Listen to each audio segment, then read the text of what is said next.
He is none other than Advocate Dr. Satyam Chansoria. He is joining us to share his expertise. We are going to discuss on bipolar disorder. We are going to dive deep into it and to understand how we can make life more simpler by understanding people around us, what they are experiencing, how we could be a source of help to them, and how the world works around us is all about today's session. Join me to welcome our celebrity guest. He is none other than Advocate Dr. Satyam Chansoria, joining us from Th- Madhya Pradesh. Hello, sir, and welcome to the session. Thank you so much for Thanks being here. very much for this fabulous introduction on your grateful platform. I am very much excited and as well as obliged that you provide me an opportunity to share my thoughts on bipolar disorder. So, as we move on, I want to share a brief introduction for all the viewers. What exactly is bipolar disorder? I am an advocate and someone in my close vicinity, a friend of mine, is suffering from this issue from last 10 years, and the struggles he faces in this journey, and how I feel all his struggles, the social perspectives towards him, his financial crisis, and how he overcome all this issue deeply touched me emotionally, mentally, and gave me a very deep insight to the struggles of mentally challenged persons or psychologically challenged persons, for which in our country and society right now it seems to be a taboo. So, bipolar disorder is a mental condition in which ordinary mood fluctuations are contextual and proportional. Sometimes you are very much happy, and sometimes you are very much low. Bipolar disorder is a neurochemical rhythm disorder.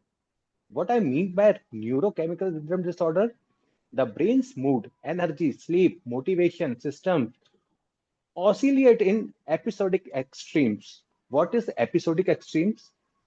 Like sometimes you are in manic state, elevated or irritable mood, decreased need for sleep, racing thoughts, pressured speech, impulsive or risky decisions, grand plans, very grand plans. Functioning may feel supercharged, but judgment is impaired. And on the other side, when your mood is going to low, the depressive phase, you will feel extremely hopelessness, heavy fatigue, slow thinking, loss of interest, social withdrawal, sometimes thoughts of self harm. This issue we often neglected in our society to say that he is a moody person, that he is a that he is an impulsive person.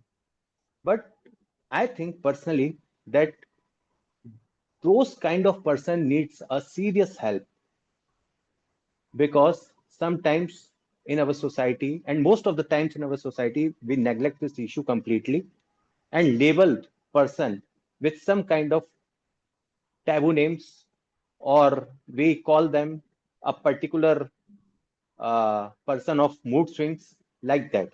But we should recognize this fact that the monkey mind analogy, the monkey mind analogy is itself a serious psychological issue, and it happens with anyone at any age from every walk of life. Maybe he is successful in his professional life, maybe he is unsuccessful in his professional life. But the real challenge arises when no one around him recognizes this issue, and as well as in the rural India and the vicinity and societies where these kind of terminologies, sympathy, insights are not available for the individuals who are suffering from this issue. So, like a restless monkey, our mind is oscillate between highs and lows. And these highs and lows, if occur in a frequent move, then in a psychology, it calls like a bipolar disorder.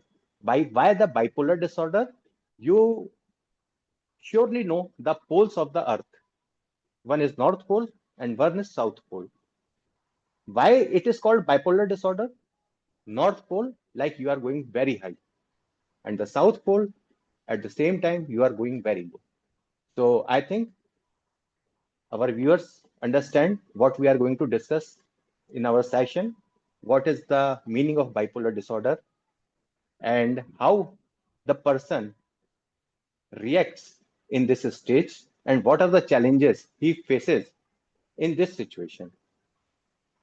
So now it's up to you. If you want to discuss on this issue, please ask any kind of questions, ma'am. Sure, Respectively. sure. Definitely, sir. Thank you so much for introducing the topic so well. Thank you so much. Much appreciated.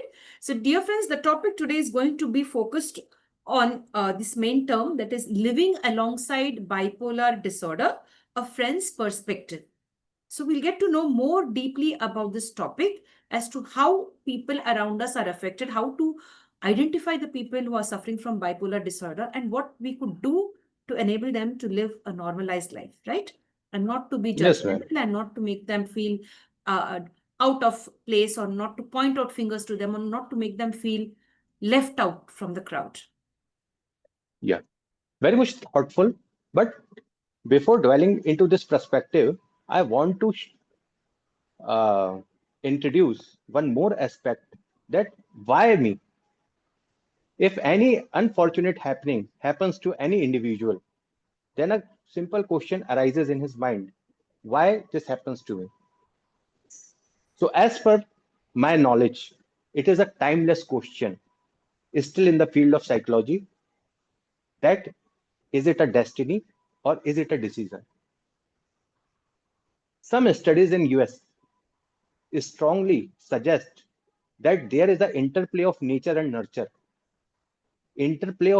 nurture, which sometimes aggregate this issue in individuals who are not capable to handle the situations which they face. Like some studies suggest that it is a genetic predispositions, vulnerability carried in the family lines, and some other theories and studies suggest that it is a self-induced imbalance. Often though, sometimes it is very much associated with peer pressures, with drug abuse, and as well as with stress triggers.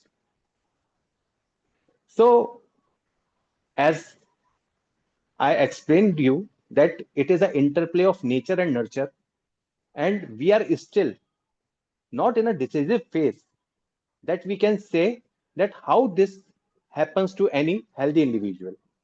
But what I want to convey by this uh, description, that if it is a genetic disorder or inherent of mind's blueprint, then surely we have to develop new techniques, medicines, counseling, psychological sessions to address this kind of problem. But what is the main concerning part related to this disorder is, what if it is a self-induced disease? In most of the cases, the study suggests very strongly that in the cosmopolitan culture of our society is very much liable to push individuals in this vicious trap of highs and lows. Sometimes it is a marketing strategy that you are not a customer, you yourself is a consumer. And all the marketing strategies planned by high-end psychologists in whole world target individuals from their childhood to their old age to make them their substantial customers. And when they become their customers, it's okay. But when they are not capable to buy the products advertised by these companies, there is a vicious cycle which induced inferior complex in the human beings. And what this vicious cycle creates self-blaming in the person, and at the same time, if he purchased that particular product, he feels that his ego is somewhere recognized by a company which is wholly advertised that if you purchase this product, then surely you will self-satisfied and a successful person. So what I am trying to say here, don't be impressed so much by any advertisement that you yourself is a consumer. Second pathway, which is a very common pathway, stimulants, cannabis, psychotic drugs, they act as triggers. I don't want to name a very famous pop star of India who also suffered from this issue. And he, in his interview with various forums, discussed it publicly that how he undergone the treatment and the challenges what he faced. So think of it like a forest in summer, dry, vulnerable. Drug use is the spark that lights a fire. If the forest is already genetically dry, the fire spreads faster. If there is a history, if there is a genetic disorder also there, then surely itself going to multifold this problem or this issue to the individual. Now, what is the main concerning thing which we should include in our curriculum? That the interplay of choice and fate, we should educate each and every individual that the choice is yours, but something which we call fate or nature or the power beyond our control is not in our hands. But still, we have the power to make good choices, and those good choices are very much relevant for a healthy psychological state. And after this, I want to share the main core idea that balance is very much essential in your each and every aspect of life, not only in your physical uh, life, in your mental life, in your psychological life, in each and every aspect, you need a balance. And what kind of balance? The balance in which your mind rests properly, it recharges properly, and as well as at the same time, it feels neither low, neither high for a longer period of time. We are human beings, and it is very much in our nature that we become happy with happy happenings, we become sad with sad happenings. But what I want to share here, these happenings should not, ought not to be trigger our moods for a longer period of time. This is the personal teaching which I got from the experience.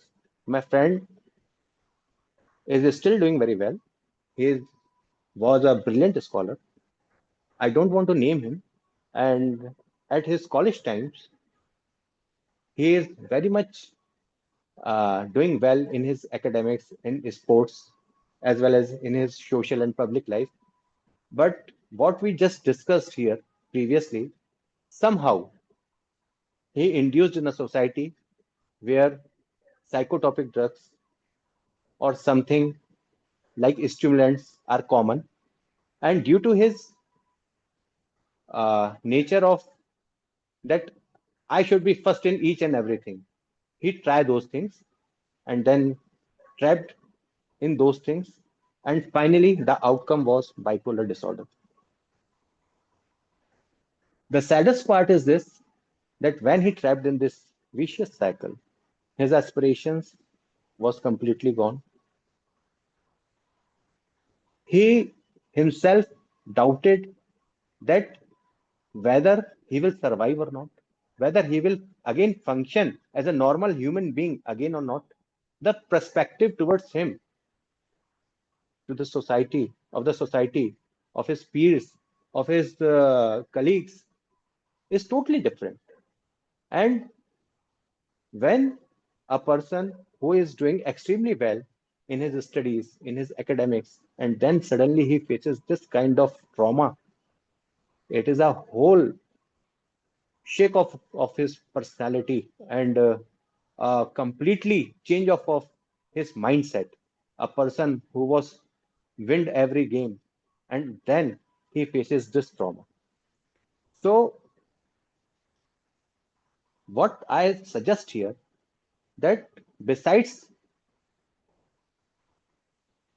we claim that the victim of genes are these persons, we should instruct all our kids, all our students, all persons of the society that you are the architect of your own destiny by your choices, and we should aware that our meaningless choices not only harm our physically, it shakes whole your personality if it affects you psychologically. Now, what in his struggle I personally experience that if a person struggles in isolation, his family struggles 10 times more what he faces in those difficult times. Why? Because he was the hero of his family. There are so many aspirations with him from his family members. And then the whole family become a silent sufferer with him. There is a fear of relapse, sometimes even helplessness, financial toll, repeated hospitalizations, therapy fees. Many families drain their savings just to maintain treatment. And this part is very much concerning. Still in our country, if somebody faces these kind of issues, firstly they approach any kind of religious remedy of these issues. They will approach someone or they will try to find out if there is not any kind of upri badha or something else. Then when they not satisfied from that perspective, then they will think of some kind of medical issue. But what is the travesty with our society that we think that only the physical body which needs a health checkup, a therapy, a doctor. When you are going to talk on psychological perspective, the persons in your closed society is going to blame yourself that you are not normal. They never recognize this fact that as well as body, mind is also get diseased, and with proper treatment and medication, the person recovers and continue his normal life. So these kind of challenges, which I very closely see and experience, gave me a very much emotional pain because he was my best friend. And then the worst part is the weight of social judgment, which I just discussed with you. Neighbors whispers, relatives distance themselves, colleagues offer pity or worse, mockery. Literally, this is going to happen. Families begin to live behind walls, ashamed for what? That you are deceased. Ashamed for what? That you are deceased. Not only of the illness, but of the judgment it brings. The preservation of health should be the first study of one who is free. Descartes wrote this: the preservation of health should be the first study of one who is free. And this health constitutes not only our physical body, it constitutes our whole personality, and mind is the major part of this. Now, these kind of stigmas deepens the wound, turning a personal struggle into a social exile, complete social exile. And the travesty is this: the person needs utmost support in these times, and he is facing a social exile, a silent social exile. Now,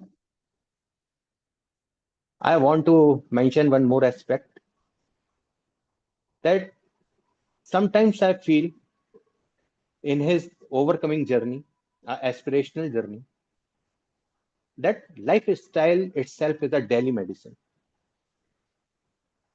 for healthy individuals. By the God's grace or the grace of their good karmas, who are not suffering from this issue, their lifestyle is a daily medicine. And if they don't throw themselves in irregularity and properly maintain sleep hygiene, regular meals, exercise, and limiting stimulants like caffeine or alcohol or any kind of psychotropic drugs, any kind of psychotropic drugs. So, in a one shloka, if I want to discuss the idea, what I want to say, it is very much specifically mentioned in the Bhagavad Gita, chapter 6, verse 17, that yukta har viharasya yukt chetasya karmasu yukt swapna bodhasya yogo bhavati dukha. If a balanced approach to each and every aspect of your life, recreation, effort, sleep, wakefulness, this leads to yoga, the end of suffering. So, in our personal life, what I think, if you balanced a dialogue between your body and mind, and when the body becomes steady and the mind listens, then it is surely a best alignment, a best gift which you gifts yourself, nobody else. If you align yourself in this manner, then surely there is no need of any kind of medication. This kind of mishappenings is never going to happen if they are going to happen with your choice, because still we have to find out, is this by the default of genetics or by the way of choice. But what I see in this whole issue, if this is a choice, then surely we all prevent this by the way of very simple steps we follow. And at the same time, we also have a responsibility. If we understand someone who struggles with himself, then we should never exile that person. We should become a strong support towards him. If we are not capable to provide any kind of financial support, at least we should provide a soft heart, a soft spoken words, some uh, good vibes and emotions towards him. That is a utmost needed thing. Eventually, in this journey, sometimes after experiences all these kind of stigmas and judgmental minds towards him, he recovers. He recovers, and in his initial years, like a baby walk, he recovers slowly, slowly, and finally he is back on track. He is living a completely normal life, and I'm very happy for him. And then we both read the book of Power of Now from Eckhart Tolle, a very enlightened philosopher from Germany. And when we read that book, the idea discussed there, we deeply recognize the fact that actually this is a monkey mind which should be managed by the way of living in the present moment. And family routines acts as external stabilizers, helping regulate sleep, meals, and treatments. Of course, their consistent love acts as an anchor when the inner world feels unstable. So, in this whole journey, I want to share the practical and philosophical ethos. A very mentionable theory here again comes from Jain Darshan Syadvad. Have you ever read Syadvad? What is Syadvad? Or have you ever somehow enlightened about Syadvad? Syadvad is a very fantastic theory. Very fantastic theory. There is a huge elephant in front of six blind persons.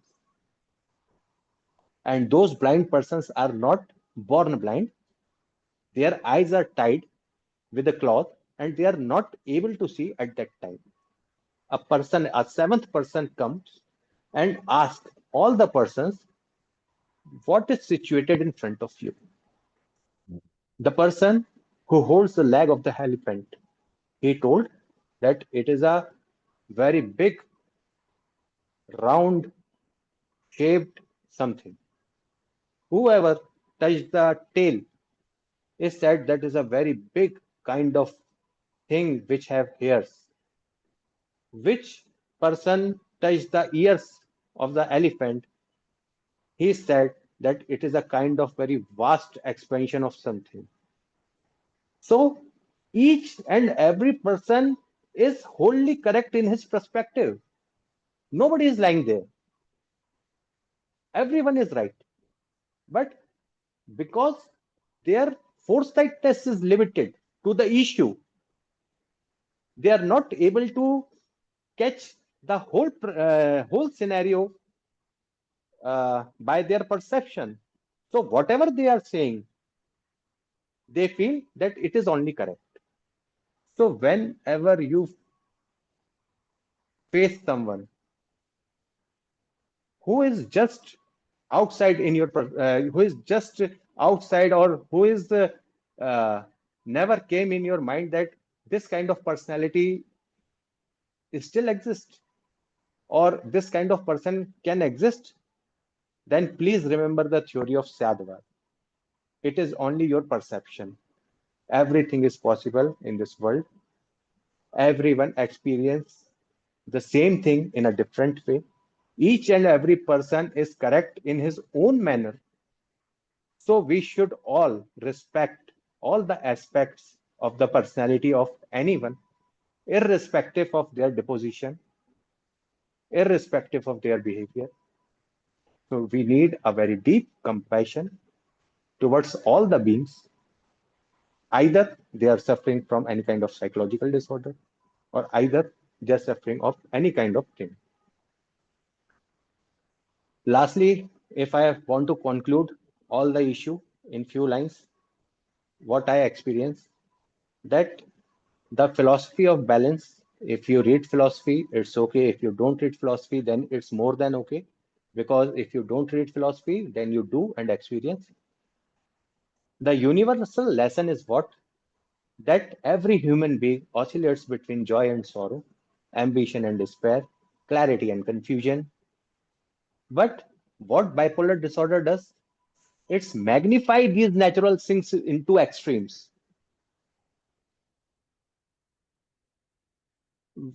And so, in a strange way, bipolar disorder becomes a teacher to society.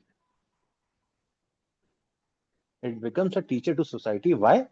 It shows us how fragile the mind's rhythms are and how much balance we all need. Whether or not we have the diagnosis. So, what is the conclusion of today's discussion? And exactly what stoic? philosopher says in the ancient Roman society that equanimity is like samatva, is like yoga, is like a balance, and our cognitive reframing for balancing is utmost needed. If you like it in the philosophical way, it's okay. If you like it in a religious way, it's okay. If you like it in a approach, compassionate approach towards humanity, then it will be very much okay. But it's a very much needed cognitive reframing that we all need some kind of balance, equanimity, or mindfulness in our all endeavors, whether we are child, whether we are young age persons, whether we are old age persons, whether we are male, female, in any stage of life, all time we need equanimity.